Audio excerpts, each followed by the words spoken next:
A gente passou já do meio do ano, né? Já estamos em julho, mas eu percebo que a gente ainda está reaprendendo a viver depois desse tempo tão diferente que a gente passou de 2020 para cá. A história vai depois dizer antes e depois da pandemia, né? E nesse aprendizado que a gente está constante, Deus está nos chamando a renovar. Por isso o tema renove, né? A pandemia fez a gente perder vidas, a gente perdeu aulas, alguns perderam trabalho, a economia perdeu o prumo, tudo se desajeitou, mas se tem uma coisa que a gente não pode perder, é a nossa fé. Essa a gente não pode perder. Mesmo que quase tudo tenha fugido do nosso controle, a gente precisa ser lembrado de que tudo continuou sempre no controle perfeito de Deus. Porque Deus está acima de tudo, inclusive acima das pandemias que acontecem. Eu acredito que em algum momento, ao longo desses últimos anos, aí de 2020 para cá, com tudo o que aconteceu, em algum momento você deve ter se pegado questionando Deus. Talvez não verbalmente, mas em pensamento. Deve ter se pegado colocando assim em dúvida esse plano perfeito de Deus quando está dando tudo errado. Como é que é perfeito se está dando tudo errado? Hoje o tema é renove a sua fé, e a fé é essencial na nossa vida porque a vida cristã, a vida com Cristo, ela é vivida pela fé. Não tem como viver uma vida cristã sem fé. A nossa vida com Deus começa com a fé, que nos foi doada já no batismo, e ela é vivida até o fim da jornada, até os nossos olhos se fecharem, sempre pela fé. E se você perde a fé, você perdeu tudo. Do ponto de vista cristão, se você perdeu a fé, você perdeu tudo. Então eu acho que cabe uma reflexão aqui hoje para nós, né? Para a gente pensar, já que vocês vieram até aqui, ou vocês estão conectados em casa aí, escutando isso agora, como é que anda a tua fé? Para e pensa um pouquinho, como é que anda a tua fé? Depois de tudo que você passou, depois das crises que você enfrentou, e não foi só da pandemia, cada família, cada pessoa tem crises pessoais, como é que está a tua fé depois de tudo isso? O texto que a gente leu hoje, no comecinho, mostrou para a gente só o começo de uma história de um homem chamado Gideão. Lemos no Antigo Testamento. No Novo Testamento, Gideão é conhecido como um dos heróis da fé, ou heróis na fé. Quem conhece um pouquinho mais de Bíblia vai lembrar que em Hebreus 11 tem uma lista grande de pessoas que viveram pela fé. Gideão é um dos que aparecem lá. É alguém que foi usado por Deus pela fé. Alguém que agiu pela fé.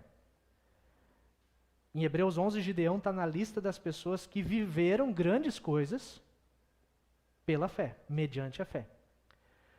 Mas o que eu quero mostrar para vocês é que Gideão, o herói na fé, citado na Bíblia, também teve dificuldades na sua fé. Ele pode ser lembrado como um herói na fé, mas Gideão também teve dificuldades com a sua fé. Nós lemos ali, a história vem de Juízes 6, eu separei alguns trechos para a gente pensar. Então o anjo do Senhor veio e sentou-se sobre a grande árvore de Ofrá. Gideão, filho de Joás, estava malhando ou debulhando o trigo num tanque de prensar uvas para esconder o trigo dos midianitas. O anjo do Senhor, que no Antigo Testamento a maioria dos estudiosos da Bíblia entende que ele é a personificação do próprio Cristo, mas o Cristo antes de se tornar homem no ventre de Maria. Antes de ter assumido essa natureza humana, o anjo do Senhor veio até ali, em forma humana, surgiu sentado embaixo de uma grande árvore, que eles todos conheciam onde estava, e aí você fica imaginando o momento em que o Gideão percebe que tem alguém ali que ele não conhece e que está observando ele, enquanto ele malhava o trigo num tanque de prensar uvas. Esse detalhe é importante. Não se malha o trigo num tanque de prensar uvas. O tanque é para uva, não é para trigo. Não era um local apropriado. A uva, ela era prensada num local mais reservado, parecido com um buraco mesmo, para extrair o suco e fazer o vinho. Já o trigo, ele era malhado no alto das colinas, onde o vento bate, leva a palha embora e deixa o grão. Eu acredito que muitos daqui, os mais idosos, já fizeram isso, algo parecido. Talvez com outro grão, com feijão. Quem já bateu feijão de manguá? Os mais idosos sabem, né? Nem só os idosos, os mais novos aí também, né? Era mais ou menos isso que o Gideão estava fazendo com o trigo, mas no tanque de prensar uva. Por que Gideão escolheu um lugar tão estranho para debulhar o trigo? Ele não queria ser visto. Ele não queria que ninguém percebesse o que ele estava fazendo. Ele não queria ser notado debulhando a sua colheita. Ele quer ficar escondido. Por quê? Por que a gente se esconde? Porque a gente está com medo. Ele estava com medo dos midianitas. E aí a pergunta é, mas então quem era o tal dos midianitas? Tem tantos itas na Bíblia, né? Esses midianitas. O povo de Midian são os midianitas. Eles eram um povo nômade, daqueles que vão trocando de lugar e explorando os lugares por onde passam. Mudavam de lugar de tempos em tempos, eles não plantavam, eles aproveitavam as plantações dos outros. Iam lá e devastavam tudo. Atacavam, roubavam, matavam os povos naquela região. É um povo que é comparado ali com uma nuvem de gafanhotos. No início da pandemia a gente ficou assustado com nuvem de gafanhotos aqui, vocês lembram ainda? Foi nessa época, né? Que estava na Argentina e chegou perto. Esse povo era como uma nuvem de gafanhotos. Onde passava, destruía, numeroso. E o povo de Deus, o povo de Israel, estava vivendo uma crise bem intensa. Durante 7 anos, esse ciclo de ataques vinha acontecendo. De tempos em tempos eles plantavam, parecia que a coisa ia ajeitar, vinham os midianitas e derrubavam com tudo de novo. Eles, junto com outros povos do leste, invadiram as terras de Israel, mataram gente, tiraram famílias das suas casas. Aconteceu que houve um empobrecimento do povo, muito sério, a ponto de alguns irem morar em cavernas, em covas nas montanhas. Situação de guerra, invasores mesmo. Agora imagina 7 anos assim. Vai judiando, né? Vai cansando. A esperança parece que tinha se acabado. E o Gideão está escondido. Ele é parte do povo de Deus, mas a esperança, diante de tanto sofrimento, está no fim. A história nos disse que o povo de Deus clamou, pediu ao Senhor. E Deus, no seu amor, na sua bondade, na sua misericórdia, que se renova a cada manhã, Deus veio entrar na história e veio falar com Gideão. Então o anjo do Senhor apareceu a Gideão e lhe disse: o Senhor está com você, poderoso guerreiro. Poderoso guerreiro. O Gideão escondido, malhando trigo, num tanque de prensar uva. Num primeiro momento parece até que Deus está sendo irônico. Chamar ele de poderoso guerreiro, está com medo.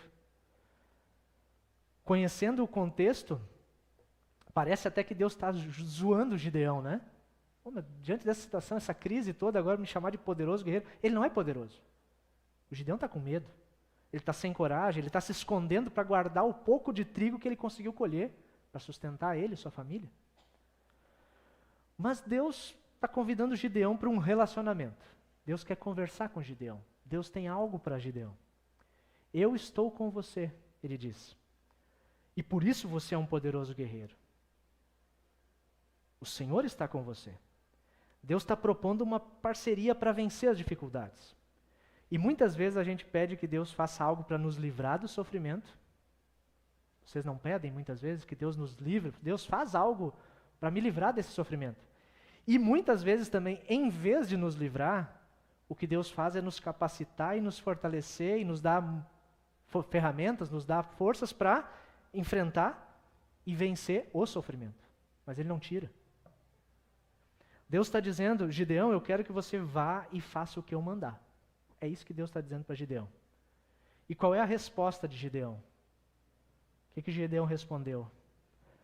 Ah, Senhor. Às vezes a gente também responde assim, né? Ah, Senhor. Gideão duvida, Gideão questiona, Gideão confronta Deus. E daria para a gente pensar em 3 desculpas. Na resposta que Gideão dá, ele demonstra praticamente assim 3 erros, que muitas vezes são também os nossos erros quando se trata de fé. Primeira coisa, olhar para as circunstâncias ao invés de confiar na presença de Deus. Quando se trata de fé, isso é um problema. Ah, Senhor, se o Senhor está conosco, por que aconteceu tudo isso? É a pergunta de Gideão. Por que, Senhor? Se o Senhor está mesmo conosco, por que está dando tudo errado então? Olha para as circunstâncias, olha para a realidade, não faz sentido. E o Gideão comete o mesmo erro que a gente comete também em termos de fé. Nós julgamos a Deus olhando para as circunstâncias. Não é assim? A gente julga a Deus quando a gente olha para as circunstâncias. Mas pela fé nós deveríamos fazer o contrário, nós deveríamos julgar as circunstâncias olhando para a bondade de Deus. Percebe o movimento diferente? Fazer isso confiando de que Deus é bondoso, de que o nosso Deus é um Deus de amor, é amoroso. E Ele é poderoso. E a gente quer, Ele está no controle. Ainda que eu não compreenda. Ainda que às vezes numa situação de crise a gente olha e diz, mas como é que pode ser Deus no controle se está dando tudo errado? Quando a gente olha para as circunstâncias e quer compreender Deus pelas circunstâncias, a gente se perde. Compreender Deus pelas circunstâncias não vai dar certo. E aí a nossa fé vacila. Deus nos chamou para a gente olhar para as circunstâncias pelas lentes da bondade de Deus, tendo a certeza de que Ele está no controle de todas as coisas. As coisas podem até fugir do teu controle, normalmente elas fogem. A gente gosta de ter as coisas no controle, mas normalmente elas fogem. Só que elas nunca fogem do controle de Deus. A Bíblia diz que Jesus subiu ao céu, reina de maneira poderosa sobre tudo e sobre todos. E a gente crê nisso.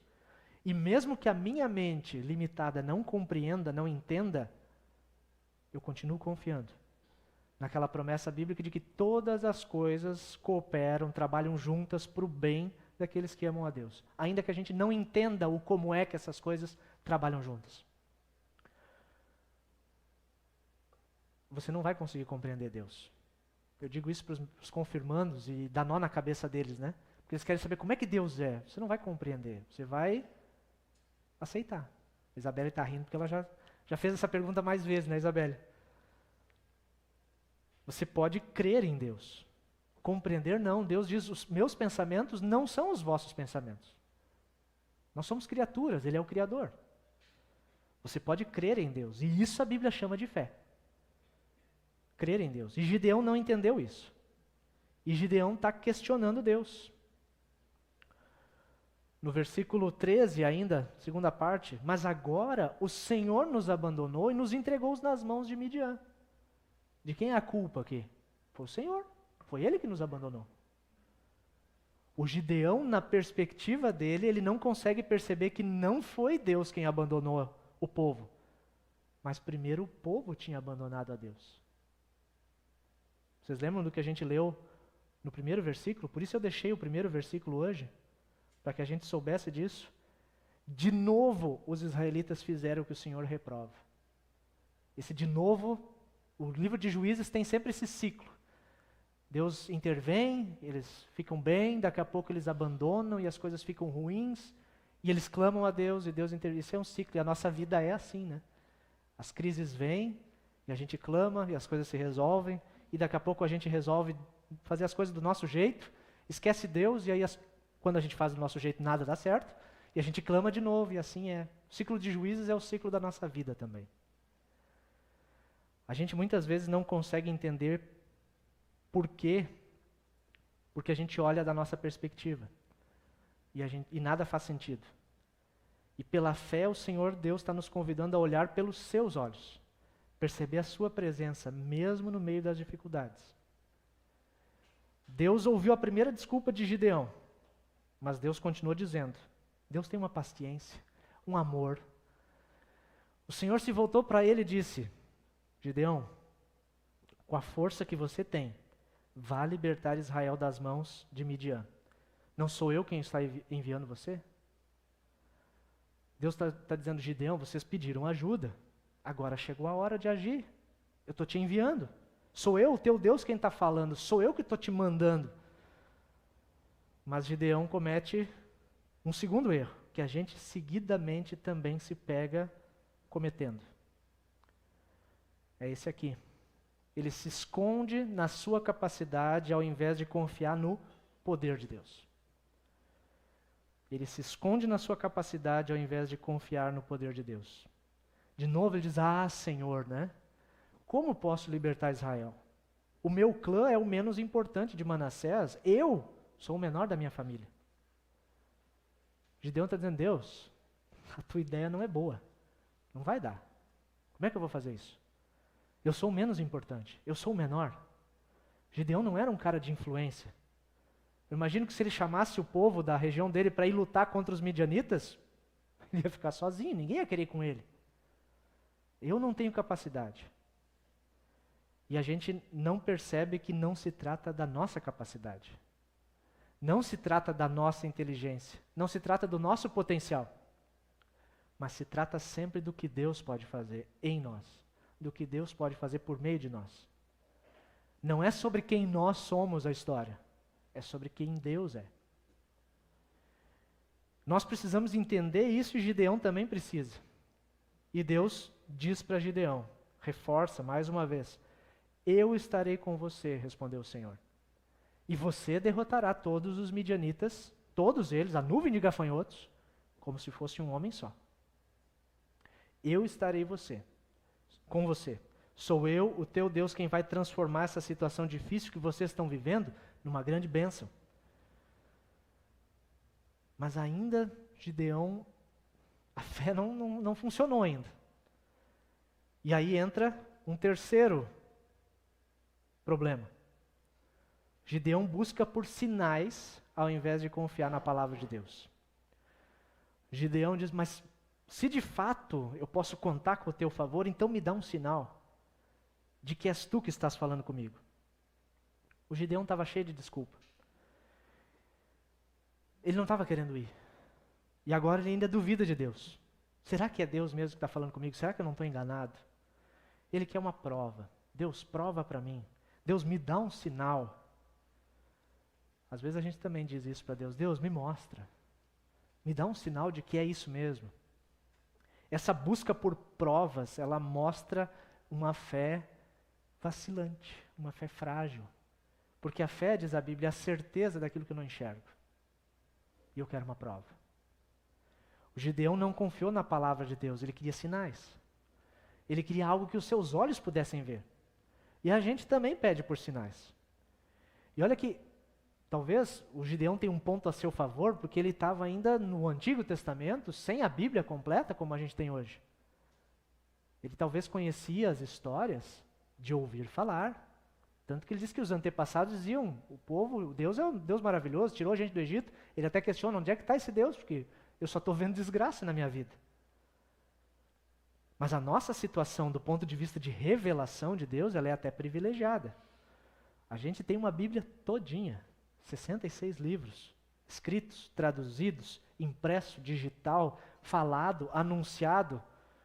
Tudo isso para nos ouvir, para que nós possamos ouvir o que Deus diz. Você quer saber o que Deus tem a dizer para a sua vida? Leia a Bíblia. Deus não precisa vir trazer uma prova especial, sentar do teu lado, na cama e dizer, senta aqui no meu colo que eu vou te contar agora. Ele já fez isso. Você quer ouvir o que Deus tem a dizer? Leia a Bíblia. Quer ouvir mesmo, com o teu ouvido o que Deus tem a dizer? Pega a Bíblia e lê em voz alta. Aí você vai ouvir o que Deus tem para dizer para você. A gente tem a maior prova do amor de Deus. Porque a gente está no período final da Bíblia. E a gente olha para trás e percebe que Deus provou o seu amor por nós quando Ele entregou o seu único Filho na cruz por nós. Nós que vivemos na era do Novo Testamento, a gente tem o maior sinal que Deus poderia nos dar. Depois de ter entregado o seu Filho, sendo nós ainda pecadores. Tem prova maior do que isso? O Gideão estava com dificuldades na sua fé.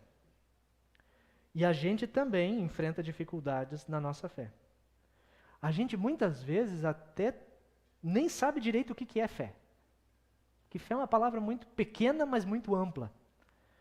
Como disse o poeta brasileiro aí, o Gilberto Gil, anda com fé eu vou, que a fé não costuma falhar, né? Andar com fé eu vou, porque a fé não costuma falhar. Mas que fé é essa? Que fé é essa? Talvez seja até mais fácil a gente pensar primeiro no que não é fé. Porque a gente se enrola muito facilmente nesses conceitos. A fé, do ponto de vista bíblico, não é o pensamento positivo. Pensar que tudo vai dar certo não é fé bíblica. Isso é pensamento positivo, mas não é fé. Acreditar que vai dar certo, não, eu vou acreditar, né? Que tudo vai dar certo e aí tudo vai se resolver. E se não dá? Fé não é acreditar que tudo vai dar certo. Fé é acreditar que dando certo ou errado, já deu certo no final, porque Deus está no controle de tudo. Chega num leito de hospital, para um paciente terminal, e diz, acredita que tudo vai dar certo. É a melhor maneira? Acredita que aconteça o que acontecer, Deus está no controle.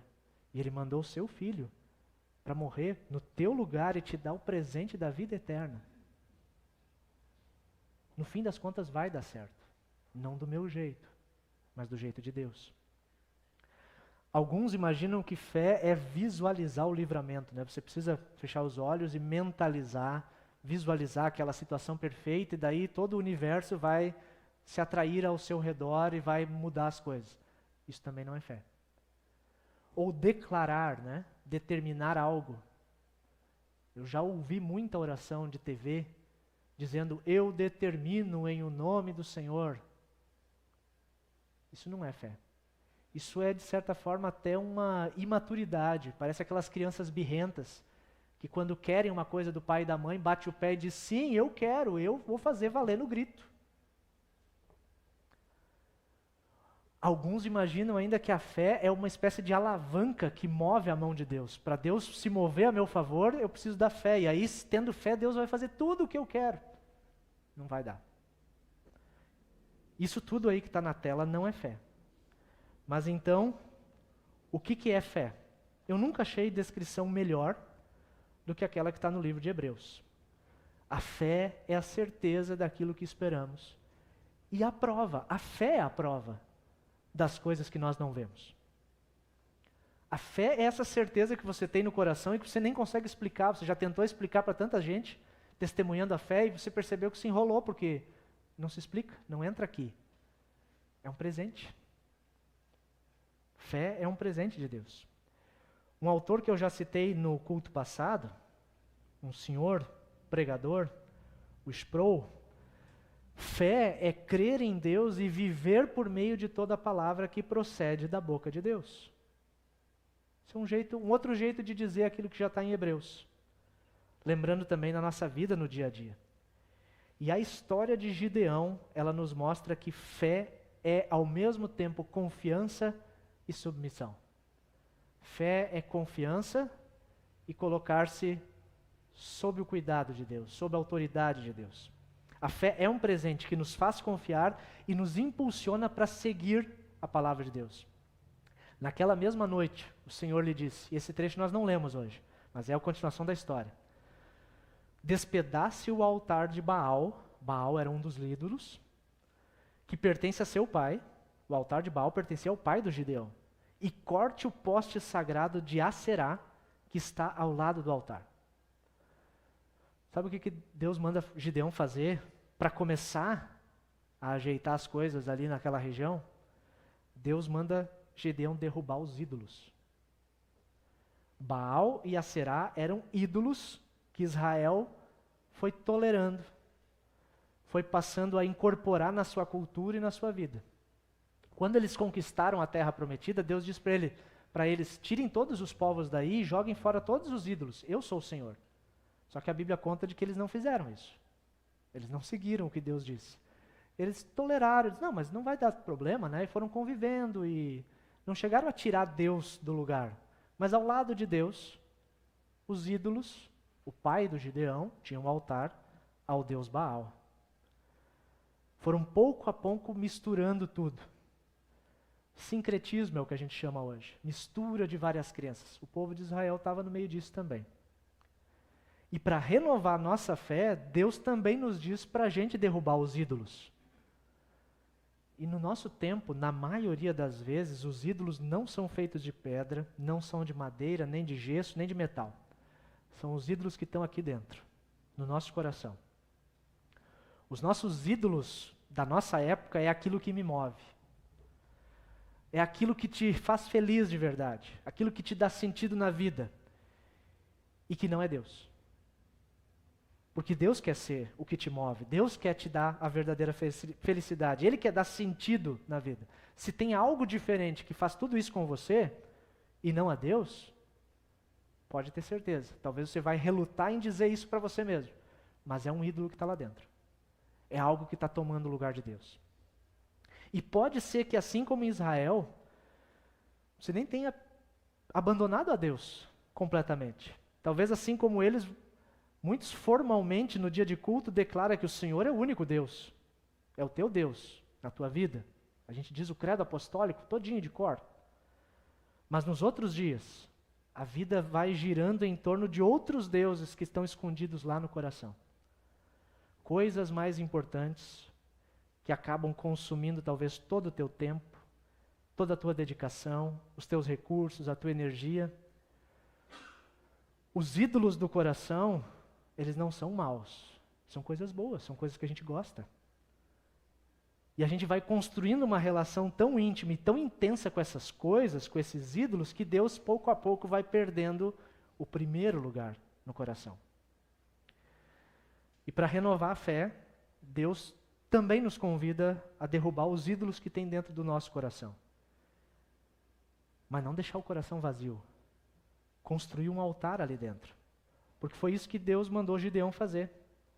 Ele era para derrubar os ídolos e depois construa um altar para o Senhor, o seu Deus, no alto dessa colina, arrumando as pedras com cuidado. Faz direito. Altar, naquele contexto, tem tudo a ver com sacrifício. Altar para a gente hoje não lembra isso, mas para eles tem a ver com a queima dos animais que eram sacrificados em cima do altar, louvando a Deus, colocando Deus em primeiro lugar. Tem a ver com entrega, com testemunho do que é, quem é o teu Deus. E Deus está nos chamando a derrubar os ídolos no coração e construir, pela fé, um altar ao Senhor aqui dentro. Deus está nos chamando a deixar de lado aquilo que está ocupando o espaço de Deus na nossa vida e investir o nosso tempo, os nossos recursos, as nossas habilidades no nosso relacionamento com Deus. Porque é isso que Deus estava querendo com Gideão, um relacionamento. Para terminar hoje, porque o assunto não termina aqui, né? Nossa série vai até o finalzinho do mês ainda. Mas para hoje, para refletir e praticar, já que a gente falou dos ídolos no coração, faz essa reflexão ao longo dos próximos dias. Quais são os ídolos do teu coração que estão sabotando, que estão influenciando a tua fé, o teu amor, a tua satisfação com a vida com Deus? Faz essa análise. E por último, Deus está nos convidando a viver pela fé. Viver pela certeza das coisas que eu não posso ver. Viver pela prova das coisas que a gente se espera. Viver confiando na palavra de Deus. Viver praticando a palavra do nosso Deus. Amém.